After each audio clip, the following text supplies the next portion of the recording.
Welcome to the video lecture on using in lists in SQL. One of my favorite little tricks is using in lists. Makes my life a lot easier. So I'll show you how to do that. Let's go to Query Design. We're going to close the Show Table dialog box. We're going to change this to SQL View, and I'm going to move this down to the bottom. And then I'm going to open up the Customer T table. And we're going to play with the states again. Alright. So, really don't care what's being displayed. So I'm going to show everything from the customer T table. Where?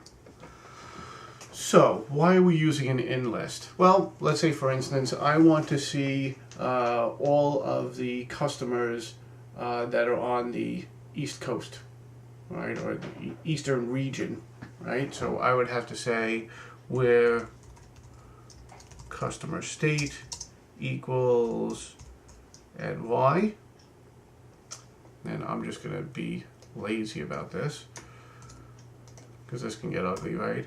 Or, I have to use the or, customer state equals New Jersey, or customer state equals, let's say PA is in the East region, right? And certainly Florida. Ugh, right? What a pain. So I sit there and I run, and sure enough, I get the right data back, obviously, but this is just horrendous to have to type all this out. So much easier using the in keyword. So what I can do is, instead of equals, change that to in, and then it becomes a list. I open up parentheses. Okay?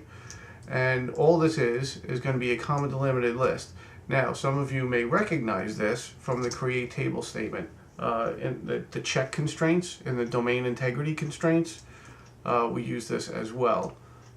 Check in this list. So this is pretty much the same thing. This is doing pretty much the same thing. Matter of fact, it's doing exactly the same thing. So now what I can do is I can say what customer state is in this comma delimited list of states. And then when I run that, get the same values back, the same result set, but oh, what a whole heck of a lot easier it is to type it using the in statement. Right? So if I go back to SQL View, so much cleaner, so much nicer. Now, here's another use for the not keyword. So if I want all the customers that are not in that list, I slip in the not keyword. And now when I run that, I get all the people that are not in New York, New Jersey, Florida, and Pennsylvania. So far, so good. Okay, so that is the end of my video lecture on using the in list keyword in SQL.